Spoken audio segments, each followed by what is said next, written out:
स्वागत है आप सभी के दोस्तों क्विक हिंदी पर। मैं हूं अभिनव सिंह। तो इसमें 51 मोस्ट इम्पॉर्टेंट क्वेश्चंस का ऑनलाइन टेस्ट आपका होने वाला है और ये सारे एग्ज़ाम में पूछे जा चुके हैं और बार बार दोस्तों ये क्वेश्चंस एग्ज़ाम में पूछे भी जाते हैं। इस वजह से मैं 51 प्रश्न लिया हूँ मोस्ट इम्पॉर्टेंट। इसको मास्टर क्लास समझो या कोई भी क्लास समझो, सुपर क्लास में लाऊंगा ज़रूर। सुपर क्लास में 100 प्रश्न होगा, हो सकता है मैं कल ही ला दूँ, तो मैं आपसे बता दूंगा वैसे पहले ही। लेकिन इसमें 51 मोस्ट इंपॉर्टेंट क्वेश्चन होने वाले हैं जो कि बहुत खास हैं। आज का भी क्लास होने वाला है आप सबके लिए, क्योंकि आप लोग डिमांड करते हो ज़्यादा क्वेश्चन लाया करो, इसलिए मैं ज़्यादा क्वेश्चन ही लाया हूँ। ठीक है, आप लोग मुझे फेसबुक, इंस्टाग्राम, ट्विटर पर फॉलो करना, वहाँ की मेरी आईडी अभिनव सिंह 177। तो आप लोग मुझे क्वेश्चन भी भेजना, क्योंकि क्वेश्चन भेजते हो तभी लोगों को मैं बता पाता हूँ, तो बहुत हेल्पफुल होगा वो। 8 बजे डेली सब लोग रेडी रहा करो। डेली 8 बजे टेस्ट चलता रहेगा जब तक आपका एग्ज़ाम हो नहीं जाता है। चलिए आज का शुरू कर देते हैं और वीडियो को लाइक कर देना सब, ठीक है, फटाफट लाइक कर देना। लाइक करने में कोई कमी नहीं होनी चाहिए। पहला क्वेश्चन आज का, IEEE का फुल फॉर्म क्या होता है? ये भी बहुत बड़ा, मतलब बार बार देखता हूँ मैं, पूछते हैं एग्जाम में। तो institute of electrical and electronics engineers, information of electrical and electronic engineers, या फिर इंडिया इंजीनियरिंग एंट्रेंस एग्जाम। तो इसका आपका उत्तर होगा पहला नंबर जो लिखा है, institute of electrical and electronic engineers. ज़्यादा टाइम आज दूंगा, थोड़ा फास्ट चलूंगा ताकि जल्दी से आपका 51 क्वेश्चन कवर हो जाए। बताऊंगा मैं सबको जो भी रहेगा उसमें। अभी होता क्या है, लिखा क्या है, institute of electrical and electronic engineer, मतलब इलेक्ट्रिकल और इलेक्ट्रॉनिक्स के इंजीनियर का एक इंस्टीट्यूट है, समझ लो एक तरह से। ये खास कर यूज किया जाता है कहाँ पे, जैसे कोई ब्रिज बन रहा है, कुछ भी बन रहा है, कुछ भी, वहाँ पे जो सब इलेक्ट्रिकल वगैरह, इलेक्ट्रॉनिक सब यूज करते हैं, उसको लगाने का काम किया जाता है इससे। नेक्स्ट क्वेश्चन हमारे सामने, if umask is 002 what will be the new directory. देखो, जो पहले से पढ़ रहे हैं इनमें से उनको सारा आना चाहिए। मैं पहले ही बता देता हूँ कि पूरा मास्टर क्लास कंप्लीट करना है। अगर आपको एग्ज़ाम पास करना हो, सीरियसली पढ़ रहे हो, तो आप देख लेना। मास्टर क्लास अगर कंप्लीट करते हो और सुपर क्लास कंप्लीट करते हो, तो जो भी यूट्यूब हो या फिर बाहर यूट्यूब से जितने भी क्वेश्चन आपको कोई भी पढ़ाएगा, कोई भी मिलेगा, उसी में से मिलेगा, इतना जान लेना। इसीलिए आप पहले उसको पढ़ लो, आपको टेंशन ही खत्म हो जाएगा। बहुत लोग को नहीं मालूम होगा, इसलिए मैं बता देता हूँ आपको। ये बात एकदम सच है, ये बात जान लेना। बहुत लोग मेरे क्वेश्चन को कॉपी करते हैं, और मेरे क्वेश्चन नहीं, समझ लो आप ही जो लोग भेजते हो वही क्वेश्चन सारे होते हैं। ये जो है लिनक्स का क्वेश्चन है, इसमें क्या होता है, 775 आपका उत्तर करना। रट लोगे तभी कोई दिक्कत नहीं इसको, क्योंकि ऐसा क्वेश्चन ही है ये। कुछ अजीब से क्वेश्चन होते हैं लिनक्स में। तो जब उमस्क 002 हो तो न्यू डायरेक्टरी क्या होगी, 775 होगी, सीधी सी बात है। क्या एक नेम से ईमेल बहुत सारे बन सकते हैं? ये थोड़ा अटपटा सा क्वेश्चन है। इसमें देखो, समझने की ज़रूरत है दो बातें। एक नेम से पूछे, जैसे मेरा नाम अभिनव और किसी का नाम है अभिनव, तो बिल्कुल भाई अभिनव के नाम से कई लोग ईमेल बनाते होंगे। यूज़र आईडी अलग अलग होगा, लेकिन नेम तो सबका सेम होगा। तो समान ईमेल आईडी लोगों का नहीं हो सकता है, लेकिन एक नाम से कई लोग ईमेल बना सकते हैं। तो दो बातें हैं इसमें, आपको जो भी पूछे उसी हिसाब से क्वेश्चन का उत्तर देना। जैसे एक बार मैंने नो बोल दिया था। नो मैंने किस लिए बोला था, क्योंकि यूज़र आईडी भी पूछता है बराबर कि समान ईमेल एड्रेस हो सकता है, तो समान तो नहीं हो सकता, एक ही नाम से ईमेल बहुत सारे हो सकते हैं। तो इसमें दो बातें हैं, दोनों समझ बूझ के करना। जो भी पूछे सेम, जरूरी नहीं सेम क्वेश्चन ही वहाँ पूछ दे। इसलिए देखो, एक नाम से कई सारे ईमेल बन सकते हैं, इसलिए मैं ऐसा कर रहा हूँ। कई सारी बातें उसमें है। इंटरनेट का आविष्कारक कौन है? अर्पा, टिम बर्नर्स-ली, रे टॉमलिंसन और ई कॉन एंड विंडसर्फ। तो देखो, इंटरनेट का दोस्तों आविष्कार समझो ध्यान से, शुरू कहाँ से हुआ? अर्पा, एक था अर्पा नेट। सबसे पहले इंटरनेट का नाम हुआ करता था अर्पा नेट, बाद में उसको करके बदल दिए इंटरनेट। जब इंटरनेट बना तो जब TCP/IP का खोज हुआ, TCP/IP का खोज किसने किया था? ई कॉन और विंडसर्फ ने किया था। तो इन्होंने TCP/IP बनाया, उसके बाद उसका नाम बन गया इंटरनेट। ठीक है, internet protocol, transmission control protocol, उसका बन गया इंटरनेट। लेकिन उसके पहले, सबसे पहले इंटरनेट का खोज किया था अर्पा ने। अब मैं दोनों पर करूँ, आप लोग कंफ्यूज हो गए। ऑप्शन में वहाँ पे दोनों देगा ही नहीं। मेरे पास क्वेश्चन भेज देते हैं, ऑप्शन नहीं भेजते हो आप लोग, तो इसलिए आपको समझा रहा हूँ। अरपा नेट सबसे पहले अरपा ने किया। एडवांस रिसर्च प्रोजेक्ट एजेंसी इसका फुल फॉर्म होता है, एडवांस्ड रिसर्च प्रोजेक्ट एजेंसी, जिसने अरपा नेट बनाया, वहीं से इंटरनेट की शुरुआत हुई। उसके बाद ईकॉन और विंडसर्फ ने TCP/IP बनाया, तब से इंटरनेट इसका नाम पड़ गया। तो अगर अरपा ऑप्शन में नहीं है तो आपको ईकॉन और विंडसर्फ करना है, अगर अरपा ऑप्शन में है तो आपको अरपा पे करना है। दोनों बातें ध्यान समझना। चलिए नेक्स्ट, डिजिलॉकर में आधार कार्ड जरूरी है? हाँ, नहीं, कभी नहीं, कोई भी नहीं। तो इसका उत्तर सीधा से हो जाएगा हाँ जरूरी है, बस सीधी सी बात है, बाकी कुछ नहीं। आधार कार्ड वहाँ ज़रूरी होता है। डिजिलॉकर में देखो, डिजिलॉकर के बारे में थोड़ा समझ लो। डिजिलॉकर क्या है? उसमें आप बहुत सारे अपने डॉक्यूमेंट्स को रख सकते हो, जो भी जैसे लाइसेंस, कोई सर्टिफिकेट है, कुछ भी है, सब कुछ उसमें आप रख सकते हो। और एक बात, इसमें 10 MB तक आप डेटा को अपलोड कर सकते हो, 10 MB बस। ये भी, ये दोनों ये बातें नोट कर लो। 10 MB इसका लिमिटेड होता है, अपलोड लिमिट, मतलब इसमें कर सकते हो। और आधार कार्ड ज़रूरी होता है। विंडोज़ 10 में दिन में मेनू बार और स्टार्ट बटन होती है। ये दिन नहीं होगा, ऐसे। ये पूछ के ना, ये भी समझ लो। पूछना, क्वेश्चन इसलिए पूछा दोस्तों क्योंकि स्टार्ट बटन हटा दिए थे पहले स्टार्टिंग में। विंडो 10 जब आया, विंडो 8 में हटा दिए, फिर विंडो 10 आया, उसमें भी गायब था, लेकिन बाद में फिर से कर दिए। तो इसीलिए पूछता है ये, बाकी इसके पूछने का कोई मतलब नहीं है। इसलिए आपको ट्रू कर देना, मतलब आप कर दिए हैं तो मतलब होगा ऐसा। नेक्स्ट है, हम किसी को खाली मैसेज भेज सकते हैं? खाली मैसेज ब्लैंक मैसेज भेजना है आपको, तो भेज सकते हो नहीं। ईमेल की बात कर रहा है, समझ लो। ये ईमेल में या फिर कहीं कहीं भी तो ब्लैंक मैसेज भेजा जा सकता है, देखते हो आप बराबर। इसको हाँ कर देना, ठीक है। सारे इंपॉर्टेंट है, बराबर पूछेंगे ये। मैक एड्रेस कितने बिट्स का होता है? मैक एड्रेस का फुल फॉर्म समझ लो, मीडिया एक्सेस कंट्रोल, ठीक है। नोट कर लो, अगर नहीं पता हो तो बहुत अच्छी बात है, खुशी की बात है। मैक एड्रेस क्या होता है? ये फिजिकल एड्रेस होता है किसका? कंप्यूटर का फिजिकल एड्रेस होता है, जान लो। कंप्यूटर में फिजिकल एड्रेस मैक एड्रेस बोलते हैं। ये 48 बिट्स का होता है। अब देखो, 8 बिट्स में 1 बाइट होता है, 8 बिट्स में 1 बाइट होता है, तो 8 छंग 48, मतलब ये 6 बाइट का होता है, ये भी जान लो। फिलहाल बिट्स में ही होता है ये, बराबर पूछते हैं बिट्स में ही, लेकिन आपको बता देता हूँ, जैसे ये सब मालूम होना चाहिए। बहुत तरह तरह क्वेश्चन पूछ लेते हैं, वहाँ पे कन्फ्यूजन बन जाता है लोगों को। AEPS के संदर्भ में कौन सा नंबर यूज किया जाता है? इसमें देखो, जो बता रहा हूँ उसको आप सीरियसली लिया करो, ये नहीं मजाक में ले लो आप लोग, तो प्रॉब्लम होगी। कौन सा नंबर यूज किया जाता है AEPS में? AEPS का मतलब होता है आधार इनेबल्ड पेमेंट सिस्टम। आधार इनेबल्ड पेमेंट सिस्टम, नोट कर लेना। और इसमें यूज होता है IIN, जिसको बोलते हैं issuer identification number. Issuer identification number लिख देता हूँ मैं, ये देखो 6 से 8 डिजिट का होता है। ये 6 से लेकर 8 डिजिट का आपका हो सकता है। इशूअर आइडेंटिफिकेशन नंबर इसको बोलते हैं, ठीक है। इंपॉर्टेंट है भी। Which one is not component of IoT? IoT मतलब इंटरनेट ऑफ थिंग्स। इनमें से इंटरनेट ऑफ थिंग्स का कंपोनेंट कौन सा नहीं है? पीपल, प्रोसेस, कनेक्टिविटी, सिक्योरिटी, इनमें से कौन सा नहीं है? तो बड़ा इंपॉर्टेंट है। अब देखो, आप देखोगे कभी भी IoT के बारे में तो उसमें पीपल मिलेगा, प्रोसेस मिलेगा, कनेक्टिविटी मिलेगा, लेकिन आपको सिक्योरिटी उसमें से उसका कंपोनेंट्स नहीं माना जाता है IoT का, ठीक है। ये नहीं है, ध्यान देना ये बात, नहीं तो कन्फ्यूज होगी। लोग सोचेंगे सिक्योरिटी तो होना ही चाहिए, लेकिन वो उसमें होता नहीं है। ईमेल आने के तुरंत बाद रिप्लाई करना चाहिए, ट्रू है या फॉल्स? जैसे ईमेल आया आपका, तुरंत रिप्लाई कर देना चाहिए कि नहीं करना चाहिए? तो आपको ईमेल अगर आए तो उसको देखो, समझो, अगर हाँ भाई ठीक ठाक है, रिप्लाई करने लायक है तो करो, नहीं तो मत करो, तो होगा फॉल्स। ऐसा नहीं तुरंत कर दो रिप्लाई। ई मित्र किससे संबंधित है? इंपॉर्टेंट क्वेश्चन ये भी है। देखो, ई मित्र सीधी सी बात है, ई गवर्नेंस से संबंधित है। अगर पूछे स्टेट से तो राजस्थान लिख देता हूँ मैं। वैसे राजस्थान से शुरुआत हुई इसकी, हालांकि कई सारे हर जगह चलने लगेगा, लेकिन ये राजस्थान गवर्नमेंट और ई गवर्नेंस से संबंधित है। दो बात आपको मालूम होना चाहिए ई मित्र के बारे में। ई वॉलेट और डेबिट कार्ड सेम है, पर क्रेडिट कार्ड इनमें से अलग है। ये ट्रू है या फॉल्स? अब देखो ध्यान से समझो, ई वॉलेट मतलब जो हम लोग जैसे गूगल पे वगैरह बहुत सारी चीज़ें होती हैं, और डेबिट कार्ड सेम बोल रहा है, जबकि यही अलग हो गया, तो हमारा फॉल्स हो गया पहले ही।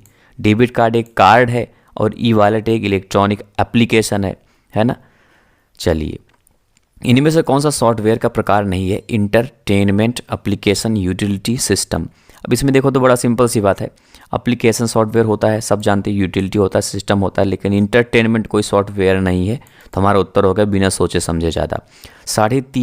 3.5 हार्ड डिस्क की क्षमता कितनी होती है? समझ लो एक जनरेशन है, 3.5 समझ लो एक तरह का जनरेशन है ये। उसी तरह से आपको देखना है इसको कितनी होती है। देखो हार्ड डिस्क जानते हो दोस्तों बहुत हाई लेवल क्षमता होती है, और आजकल तो हार्ड डिस्क जितने बहुत ज़्यादा बढ़ा दे रहे हैं, तो आपको 20 टीबी मतलब टेराबाइट होता है, 20 टीबी पे करना है, ठीक है। रिमोट कंप्यूटर से लोकल कंप्यूटर में फाइल को लाना डाउनलोड कहलाता है। रिमोट कंप्यूटर कौन सा होता है? लोकल मतलब हमारा जो कंप्यूटर है वो है लोकल कंप्यूटर। रिमोट कंप्यूटर क्या होता है? जो सर्वर होता है। जैसे इंटरनेट पे आप काम कर रहे हो, तो आप जब तक डाउनलोड नहीं करोगे तब तक आपके लोकल कंप्यूटर जो आपका कंप्यूटर्स पे आएगा नहीं ना, ऑफलाइन नहीं दे सकते ना, आप इंटरनेट रहेगा तभी दे सकते हो। डाउनलोड करने के बाद अपने लोकल कंप्यूटर पर आप देख सकते हो, मतलब अभी तक आपका रिमोट पर है वो। तो वही बोल भी रही है, रिमोट से लोकल बिल्कुल डाउनलोड कहलाता है, और लोकल से रिमोट अपलोड कहलाता है। ये बात समझना ज़रूरत है। लोकल से रिमोट पे करोगे तो अपलोड, और रिमोट से लोकल करोगे तो डाउनलोड। MS पेंट ब्रश में BMP में सेव होता है। BMP मतलब एक्सटेंशन है ये, बताइए यस या नो। BMP का फुल फॉर्म भी पूछते हैं। BMP मतलब होता है सिंपल सा बिट मैप, लिख देता हूँ मैं, बिट मैप, बड़ा सिंपल सी बात है ये। इसको रेड भी कर देता हूँ। बिट मैप होता है BMP का मतलब। MS मतलब माइक्रोसॉफ्ट पेंट जानते हो सब, और इसका फाइल एक्सटेंशन बिल्कुल सही बात है MS पॉइंट मतलब उसमें पेंट में बिट मैप से ही सेव होता है MS पेंट में BMP। कौन से ब्रांच यूको बैंक ने LIC से 271 करोड़ लेने की बात कही थी? कुछ लफड़ा उन दोनों में हो गया था, बोले भाई पैसा दो हमको 271 करोड़ दो मुआवजा, तो दिया भी था। तो कौन से ब्रांच की बात कर रहा है ये? भोपाल, दिल्ली, कोलकाता, मुंबई। तो आपने कभी पता होगा, जो बैंकिंग बारे में जानता होगा, यूको बैंक का जो हेड ऑफिस है दोस्तों वो है कोलकाता में, और मामला जो भी था सब भाई हेड ऑफिस से होगा। छोटे उसके ब्रांच जो होते हैं वो तो कुछ नहीं कर सकते। सबसे ज़्यादा मेन कौन होता है? सेंट्रल ब्रांच, मतलब जो हेड ऑफिस होगा उसका। DVD कब बना? DVD कब बना बताइए। देखो इसमें कई सारी बातें। DVD का मतलब होता है डिजिटल वर्सेटाइल डिस्क, ये भी जान लो। प्लस फाउंड किसने बनाया, किसने इसको? सोनी जैसे कंपनी ने बनाया था इसको, कई कंपनियों ने मिलकर, सोनी कॉर्पोरेशन, फिलिप्स, पैनासोनिक, टोशिबा, इन सब ने मिलकर बनाया था इसको। सोनी, फिलिप्स, पैनासोनिक और टोशिबा ने बनाया था। 1995 में बन गया था ये, लेकिन इसको लॉन्च किए थे 96 में। तो ये दोनों बातें आपको मालूम होना चाहिए। जो जैसे ऑप्शन में मान लो 95 हटा दिए, 96 दे दी तो 96 कर दो, वो भी दे दिए। 96 का आखिरी में दिसंबर में लगभग ये लॉन्च हुआ था, समझ रहे हो बात? ऐसे होता है ये। कहीं के 97 में मिलता है। नेट पे सर्च करके ज़्यादा भरोसा मत किया करो। मैं हूँ ना, मुझसे पूछा करो, जैसे कुछ डाउट हो तो मैं आपको क्लियरली बताऊँगा। UPI किस जैसा वर्क करता है? NEFT, RTGS, चेक या फिर IMPS? UPI unified payment interface इसका फुल फॉर्म होता है। यूनिफाइड पेमेंट इंटरफेस ये लॉन्च कब हुआ ये भी जान लो। जैसे ये कब लॉन्च, फाइनली ये 11 अप्रैल को 2016 को लॉन्च हुआ था दोस्तों। 11 अप्रैल 2016 को NPCI द्वारा, इसके बारे में टोटल कवर कर दे रहा हूँ मैं। NPCI द्वारा ये लॉन्च किया गया था। 1 लाख इसका मैक्सिमम लिमिट है, ये भी जान लो। 1 लाख रुपए मैक्सिमम ट्रांसफ़र कर सकते हो। 1 लाख लिख देता हूँ, ये भी 1 लाख, इतना सारा सब कवर कर लेना आप लोग, ठीक है, मैक्स। और ये IMPS जैसा वर्क करता है। किसके जैसा? IMPS जैसा ये वर्क करता है। इमीडिएट पेमेंट सर्विस, देखो इसमें भी इमीडिएट मतलब जल्दी से ट्रांसफ़र हो जाएगा, और UPI के द्वारा भी UPI जो वर्क करता है वो IMPS टेक्नोलॉजी को यूज करता है, ठीक है। इतनी सारी बातें आपको मालूम होना चाहिए। 4-5 क्वेश्चन इसमें बन गया। IMEI में कितने डिजिट्स के कोड होते हैं? मोस्ट इंपॉर्टेंट है ये भी। सबसे पहले देखो इसमें 2 क्वेश्चन आपको जानने की ज़रूरत है, 3 क्वेश्चन जानने की ज़रूरत है। पहला तो ये इसका फुल फॉर्म क्या होता है। फुल फॉर्म देखो, इंटरनेशनल मोबाइल इक्विपमेंट आइडेंटिटी, ये हो गया।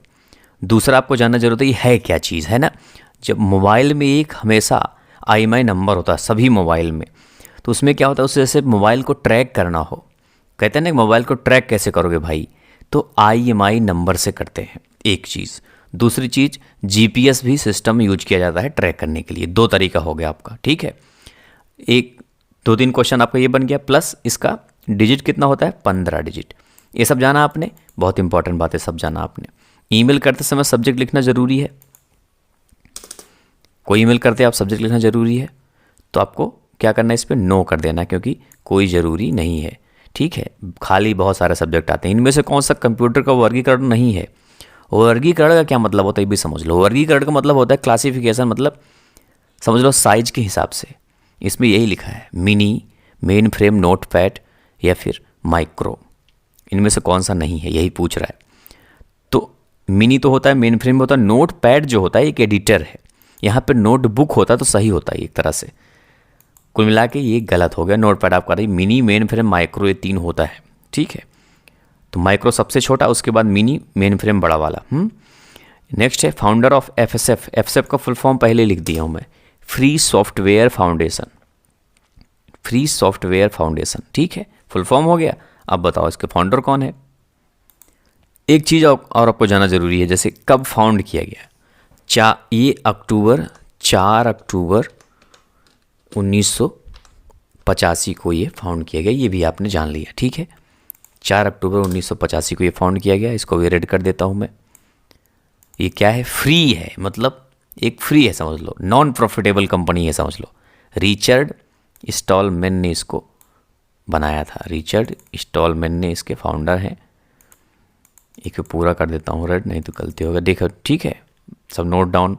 हम इंटरनेट के लिए पैसे किसे देते हैं, माइक्रोसॉफ्ट को देते हो या फिर ISP को देते हो, गूगल को देते हो, फिर सरकार को देते हो। ISP मतलब इंटरनेट सर्विस प्रोवाइडर, और हम सारे पैसे ISP को ही देते हैं। ISP मतलब क्या होता है, एग्जांपल समझ लो। ISP का एग्जांपल होता है कि जियो और वोडाफोन, एयरटेल, ये सब ISP company internet service provider है ना, हमको देती है ना। डॉक्यूमेंट में स्थित कर्सर को एक पेज से दूसरे पेज पर कैसे ले जा सकते हैं, पेज अप, पेज डाउन, या फिर पेज अप, पेज डाउन, दोनों से, या फिर कोई नहीं। ध्यान समझो, डॉक्यूमेंट है आपका कोई, जैसे वर्ड में काम कर रहे हो आप, उसमें कई सारे पेजेस होते हैं, देखोगे एक ही वर्ड में कई सारे पेजेस होते हैं एक ही डॉक्यूमेंट में। तो दूसरे पेज, सेकंड पेज पे आपको जाना है, तो क्या करोगे, पेज डाउन दबा दो। ऊपर वाले पे जाना है तो पेज अप दबा दो। तो एक दूसरे पेज पे जाने के लिए पेज अप, पेज डाउन हम यूज करते हैं। सिंपल सा क्वेश्चन है, ठीक है। अगले पूछे तो देखो, अगला पूछे तो पेज डाउन, पिछला पूछे तो पेज अप, लेकिन वो अलग क्वेश्चन था ये, इसलिए दोनों। QR कोड और बार कोड समान होता है। QR quick response code, bar code जैसे सभी जानते हो, तो दोनों समान नहीं होता, दोनों अलग अलग है, ठीक है। तो फाल्स कर देना आपको। सेव एज की शॉर्टकट की इनमें से कौन सी है। वैसे तो Ctrl+Shift+V हम सेव एज यूज़ करते हैं, सॉरी वो पेस्ट स्पेशल की बात मैं कर दिया गलती से। सेव एज के लिए Ctrl+Shift+S यूज करते हैं। लिख देता हूँ मैं, Ctrl+Shift+S, ये यूज होता है लिब्रे ऑफिस में, ये यूज होता है लिब्रे ऑफिस में, और MS ऑफिस में F12 यूज होता है, ठीक है। दोनों आपको मालूम हो गया, ये लिब्रे ऑफिस में, ये MS ऑफिस में। इंपॉर्टेंट था ये। ईथरनेट यूज्ड इन, ईथरनेट कहाँ पे प्रयोग होता है, लैन, मैन, वैन, या फिर कोई नहीं। अब देखो लैन, मैन, वैन क्या है। लैन को बोलते हैं लोकल एरिया नेटवर्क, मतलब एक ऐसा नेटवर्क जो लोकल एरिया में प्रयोग होता हो। मैन मतलब होता है कि मेट्रोपॉलिटन, कि एक बड़े बड़े शहरों में, मेट्रोपॉलिटन के इलाकों में जो यूज होता हो। वैन मतलब वाइड एरिया, पूरे वर्ल्ड लेवल का नेटवर्क है। ये तो एक आपको एरिया बताता है, कितने बड़ा नेटवर्क है ना, साइज बताता है नेटवर्क इतना बड़ा है। लेकिन ईथरनेट जो लैन होता है उसको बोलते हैं, असली नाम उसका होता है ईथरनेट। ध्यान देना, उसका असली नाम होता है ईथरनेट, उसको लैन के नाम से हम जानते हैं। Sniffing used for what purpose. Sniffing एक साइबर अटैक है एक तरह से दोस्तों। ये किस लिए यूज होता है, मॉनिटरिंग डेटा बाय अटैकर्स। अब भाई साइबर अटैक है तो सीधी सी बात है, सेंड पैसे भेज देता है, फिर सर्च डेटा को ढूंढता है, तो आपको A नंबर पे मॉनिटरिंग डेटा, डेटा को मॉनिटरिंग करता है, ढूंढता है, समझता है डेटा को, ये स्निफिंग, ठीक है। उस हिसाब से फिर अटैक कर देता है भाई, जब ढूंढ लेगा समझ लेगा तो। नो एसक्यूएल का स्टैंड फॉर, नो एसक्यूएल का मतलब क्या होता है, देखो एसक्यूएल मतलब आपको पहले पता होना चाहिए, structured query language, structured query language. कोई डाउट तो मुझे बताना, नो लग गया तो आपको क्या करना है पता है, नॉट ओनली एसक्यूएल, ठीक है। नेक्स्ट देखते हैं, किसी विशेष सेवा के लिए व्यावसायिक संगठनों के मिलान को क्या कहते हैं। व्यावसायिक संगठन को मिलान को मतलब दोनों तरफ व्यावसायिक संगठन ही है, इधर भी व्यावसायिक इधर भी व्यावसायिक, उसके मिलान को क्या बोलेंगे, सिंपल सी बात है, बिजनेस टू बिजनेस। तो आपको बिजनेस टू बिजनेस पे कर देना है। सी टू सी मतलब customer to customer, consumer to consumer, मतलब ग्राहक टू ग्राहक, जो ग्राहक उधर भी ग्राहक इधर भी, उधर व्यावसायिक संगठन मिल रहे हैं, इधर ग्राहक ग्राहक मिल रहे हैं। बी टू बी का एग्जाम्पल कौन सा है, जैसे अली बाबा था, अभी बैन कर दिए भारत में। एक इंडिया मार्ट करके है, वो भी बी टू बी का काम करता है।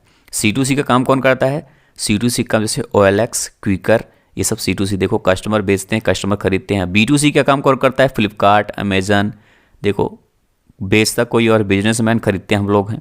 ऐसे सारी बातें हैं। इनमें से कौन सा ओपन सोर्स नहीं है, window 10, open office, Linux, Ubuntu. अब इसमें 2-3 बातें आप ये सीखोगे कि ओपन सोर्स कौन सा है ना, और नहीं है। तो विंडो 10 तो नहीं है भाई, उत्तर आपका विंडो 10 हो गया। जब विंडो 10 नहीं है तो ओपन ऑफिस तो मान लो वो लिखा ही ओपन सोर्स, नाम ही ऐसे ओपन ऑफिस है। लिब्रे ऑफिस भी उसी संबंधित है, ओपन सोर्स है। लिनक्स ओपन सोर्स है, उबुंटू ओपन सोर्स है, ये सब ओपन सोर्स हो गया। लिब्रे ऑफिस भी अपना ओपन सोर्स है, ध्यान देना क्वेश्चन बराबर आता है उसका भी, उबुंटू का भी आएगा, लिनक्स का भी आएगा, सब ओपन सोर्स होते हैं, ठीक है। विंडो 10 यूनिक्स भी ओपन सोर्स नहीं होता, क्लोज सोर्स को बोलते हैं। विंडो 10 हुआ यूनिक्स जो है वो अपना। ईमेल का मेन पार्ट कौन सा होता है, पिछले वीडियो में मैंने देखो लिब्रे ऑफिस के आपको 51 प्रश्न सॉल्व करके लगभग 150 प्रश्न आपको उससे प्लस बताया था, उसको सब लोग ज़रूर देख लेना। अभी पिछले वीडियो है वो, और उसका प्लेलिस्ट में भी मैं डाल दूंगा, लिब्रे ऑफिस के प्लेलिस्ट में भी डाल दूंगा मैं, मास्टर वाले में भी डाल दूंगा मैं, इसको भी डाल दूंगा मैं प्लेलिस्ट में मास्टर वाले में। बहुत इंपॉर्टेंट ये भी होने वाली वीडियो। वैसे मेन दोस्तों उसका होता है बॉडी, सारा मेन मैसेज बॉडी में ही लिखा जाता है, ठीक है। सब्जेक्ट में सिर्फ टाइटल होता है कि भाई किसके बारे में लिख रहे हो आप, बस। ट्विटर में अधिकतम कितना कैरेक्टर लिख सकते हैं, देखो इसमें क्या है दोस्तों कि जो ऑप्शन दिए हुए हैं उसके हिसाब से आपको करना है। मान लो ऑप्शन कुछ और भी दे सकते हैं, बताता हूँ आपको भी। वैसे तो देखो ट्विटर मैं भी यूज करता हूँ, जानते हो सभी, आप भी यूज करते होंगे बहुत लोग। उसमें देखोगे लिखने पे तो लगभग ज़्यादा ही लिखने हैं, 280 कैरेक्टर तक हो जाता है, 280 तक हो जाता है, ठीक है। लेकिन इसमें 280 नहीं है, तो 140 करना है। क्यों 140 करना है, क्योंकि पहले 140 हुआ करता था, अभी 280 कर दिए हैं, ठीक है। दोनों बातें आपको मैं बता दे रहा हूँ। ऑप्शन में अगर 280 हो तो बिंदास कर देना, 140 हो तो उसको कर देना, ठीक है, बाकी कुछ नहीं करना। नेक्स्ट चलते हैं। FB में लाइक करने के लिए कौन सा होता है, क्या, हैंड अप, थम्स अप, थम डाउन, थम अप, या फिर कोई नहीं। तो सीधी सी बात है, लाइक वाला थम अप होता है ना, अंगूठा ऐसे ऊपर करके थम अप। एक क्वेश्चन ही हो गया। दूसरा पूछेंगे कि कितने रिएक्शन होते हैं। रिएक्शन मतलब आप देखोगे कभी भी लाइक करने जब जाते होंगे, उसमें लाइक, लव, हा हा हा हंसने की आता है, गुस्सा वाला आता है। तो रिएक्शन कितना है टोटल, रिएक्शन जो भी समझो, कुल है 7 प्रेजेंट टाइम। अभी पहले 6 था, एक बढ़ा दिए, केयर वाला लगा दिया अलग से। मैक्सिमम फ़ोटो अपलोड पहले 30 था, अभी 80 कर दिए हैं। पहले 30 था, अभी 80 कर दिए हैं मैक्सिमम फ़ोटो अपलोड। ये सब बातें आपको मालूम होना चाहिए। 1 क्वेश्चन, 2 क्वेश्चन, 3 क्वेश्चन, ठीक है। टेलीग्राम किसने बनाया, टेलीग्राम किसने बनाया, तो टेलीग्राम दोस्तों निकोलाई और पैवेल डूरो, दोनों समझ लो भाई हैं दोनों। डूरो ये भी हैं, डूरो ये भी हैं। टेलीग्राम पहली बात तो एक जान लो कि ये रूस की कंपनी है। कहाँ की है, रसिया, रूस की कंपनी है। निकोलाई और पैवेल दोनों भाई हैं, दोनों ने बनाया। मार्क जुकरबर्ग फेसबुक को बनाया, जैक डोर्सी ने ट्विटर को बनाया। एक बात। दूसरी बात, मार्क जुकरबर्ग अकेले नहीं बनाए थे, कई सारे लोगों ने मिलके बनाया था। एक वीडियो में मैंने सारे नाम बता दिया था, तो कुछ लोग कह रहे थे ये तो गलत है, तो पता नहीं था उन लोग को, तो ऐसे बिना पता किए ऐसे नहीं कहना चाहिए कुछ। और ट्विटर को भी कई लोगों ने बनाया, सब लगभग हर एप्लीकेशन कई लोग मिलके बनाते हैं, सब एक ही नहीं बनाते। यूपीआई फेल्ड होने के बाद कितने टाइम में पैसा वापस आने का टाइम होता है? 2 घंटे, 2 दिन, 24 घंटे, 72 घंटे।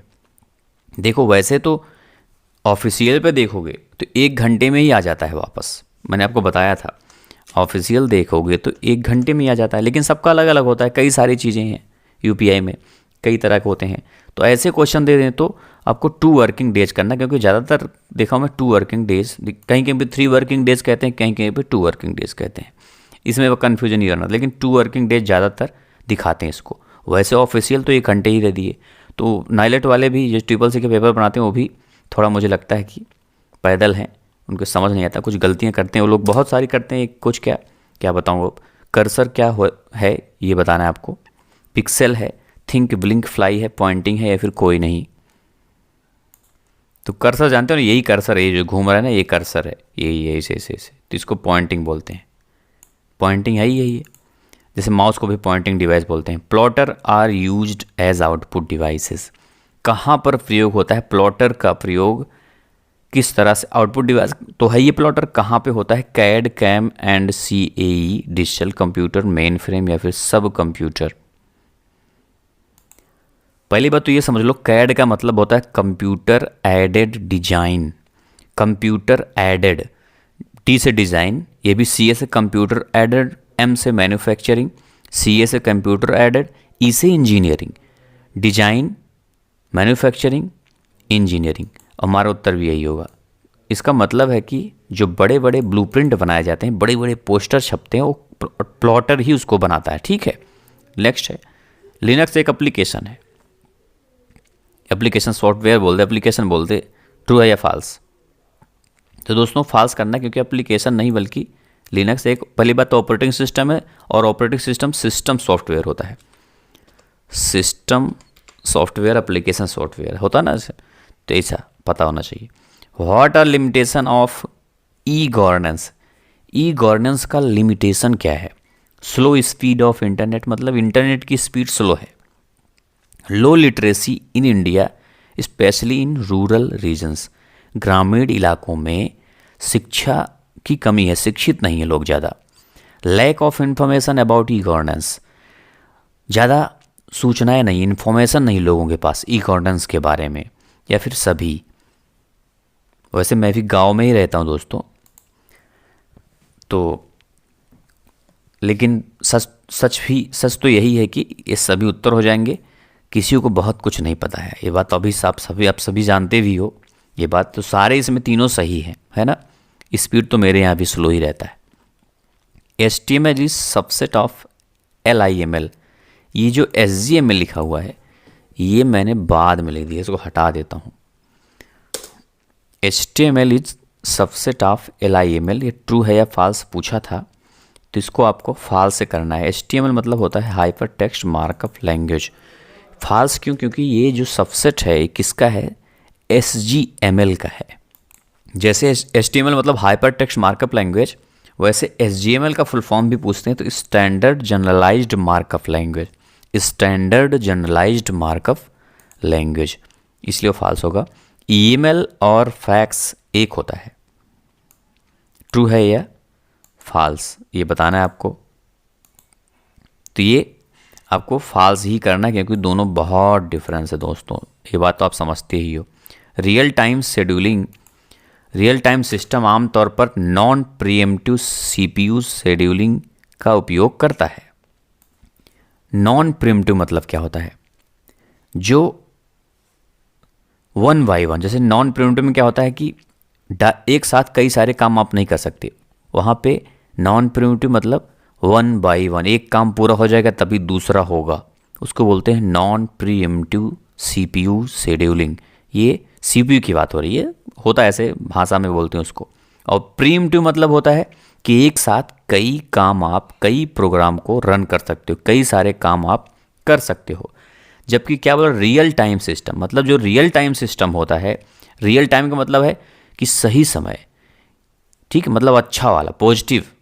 तो ये फॉल्स इसलिए होगा क्योंकि जो रियल टाइम होता है वो प्रीएम्प्टिव यूज करता है, नॉन नहीं। Real time pre-emptive CPU scheduling use, क्योंकि भाई रियल टाइम बोल रहा है तो प्रीएम्प्टिव यूज करेगा तभी तो जल्दी जल्दी काम करेगा, रियल टाइम में कर पाएगा। नॉन प्रीएम्प्टिव स्लो होता है। बात समझे, दोनों अलग अलग है, दोनों बातें ध्यान देना। नेक्स्ट देखते हैं, आउटपुट डिवाइस इनमें से कौन सी है? मॉनिटर और CPU.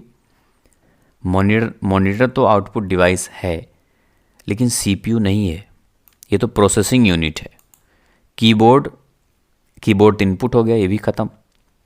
Mouse input, monitor output, मतलब इसमें नन होगा। आप देख लेना, इतना जानते हो ना आउटपुट इनपुट क्या होगा। देखो, जिसे हम आँखों से देखें और कानों से सुन सकते हैं उसको बोलते हैं आउटपुट डिवाइस। जैसे हम लोग स्क्रीन को देखते हैं आँखों से, गाने को सुनते हैं, स्पीकर को सुनते हैं, आउटपुट। स्क्रीन को देखते हैं, आउटपुट। आँखों से कानों से मतलब आउटपुट। जहाँ पे बोले हम मुंह से और हाथ से, जहाँ पे लिखें और बोलें वो है इनपुट। देखो, हाथों से माउस चलाते हैं इनपुट, हाथों से कीबोर्ड चलाते हैं इनपुट, मुंह से माइक में बोलते हैं माइक में तो है इनपुट। मुंह और हाथ इनपुट, कान और आँख आउटपुट, दोनों पता होना चाहिए। चलिए नेक्स्ट पे चलते हैं। लैपटॉप में 2 से ज़्यादा पेन ड्राइव लगाई जा सकती है, तो ये बिल्कुल सही बात है, लगाई जा सकती है। 2 क्या 3 लगा दो, आपकी जगह होनी चाहिए बस लगाने के लिए। कंप्यूटर कौन सी भाषा यूज करता है? मशीन, हाई लेवल, असेंबल, इनमें से कोई नहीं। तो जितने भी कंप्यूटर होते हैं ना वो सारे मशीन लैंग्वेज को समझते हैं। जो हाई लेवल लैंग्वेज होता है उसको नहीं समझता, तो हाई लेवल लैंग्वेज को क्या करता है, कन्वर्ट करके जो कंपाइलर होता है उसको मशीन लैंग्वेज में बदल देता है। कंपाइलर सुने हो ना, कंपाइलर ट्रांसलेटर है, बहुत क्वेश्चन आता है बराबर एग्जाम में। कंपाइलर एक ट्रांसलेटर है जो बदल देता है, ठीक है, ध्यान देना। व्हाट इज की लॉगर, बहुत इंपॉर्टेंट, ये भी की लॉगर की बात कर रहा है। हार्डवेयर है, कीबोर्ड है, या फिर एक सॉफ्टवेयर है जो रिकॉर्ड करता है की स्ट्रोक ऑफ कीबोर्ड। मतलब एक सॉफ्टवेयर जो हम कीबोर्ड में लिखते हैं, कुछ भी लिखते हैं उसको रिकॉर्ड करता है वो। और डी नंबर पर लिखा है सॉफ्टवेयर दैट इनक्रिप्ट डेटा, जो डेटा को सिक्योर बना देता है, इनक्रिप्ट कर देता है। तो इसमें हमारा उत्तर क्या आपको पता है? बहुत इंपॉर्टेंट क्वेश्चन दोस्तों, आपको नॉलेज भी हो जाएगा की लॉगर के बारे में। तो की लॉगर ही है जो एक प्रकार का सॉफ्टवेयर होता है। देखो, कीबोर्ड तो हार्डवेयर है, लेकिन जो हम लिखते हैं एल लिखें तो वहाँ लिख दिया जाता है ना फटाक से, तो की लॉगर की मदद से समझ लो होता है। ठीक है, तो 51 क्वेश्चन दोस्तों कंप्लीट, और आज का यहीं पे आपका क्लास भी समाप्त होता है। आगे में क्लास चलती रहेगी बराबर, और वीडियो को एकदम दबा के ज़्यादा से ज़्यादा लाइक करना सबको, और जो लोग नए हो चैनल पर, चैनल को सब्सक्राइब करके घंटी जरूर दबा देना ताकि आपको नोटिफिकेशन मिलता रहे। और ज़्यादा से ज़्यादा लोग, 8 बजे डेली चलता है टेस्ट, तो ज़्यादा से ज़्यादा लोग आया करो, अच्छे से पढ़ो। बहुत लोग को पता भी नहीं मेरा क्लास चल रहा है, मेरे क्लास के बारे में भी नहीं पता होगा बहुत लोग को, ऐसा भी होता है। तो जैसे आपके जो संबंधी हो बताना, ताकि पास हो जाए, वो भी मदद मिल जाए उनकी भी। और एक दूसरा वाला चैनल भी दोस्तों मेरा, उसको भी सब लोग सब्सक्राइब कर लेना, जिस पे मैं मोटिवेशनल वीडियोस बनाता हूँ, उसका लिंक डिस्क्रिप्शन में है, वो मेरे नाम से ही है। तो आज के 5 क्वेश्चन लिए हूँ आपके लिए, मैं सोचा ले लूँ, तो आप लोग भी कुछ मेहनत करना चाहिए। कंप्यूटर के आविष्कारक कौन है? ASCII का फुल फॉर्म बताना है आपको, TFT का भी फुल फॉर्म बता देना है आपको, इंटीग्रेटेड सर्किट की खोज किसने की थी ये भी बता देना है आपको, ये ULSI किस जनरेशन में प्रयोग हुआ था ये भी बताना है आपको। 5 क्वेश्चन आपको दे रहा हूँ आज कमेंट बॉक्स के लिए, तो सब लोग उत्तर जरूर देना, ढूंढ के देना, कहीं से भी देना, आपको आ जाएगा ऑटोमेटिक अगर नहीं पता होगा तो। आप सभी को ऑल द बेस्ट और बेस्ट आप लोग, मिलते हैं फिर नेक्स्ट वीडियो में, तब तक ले जय हिंद, जय भारत।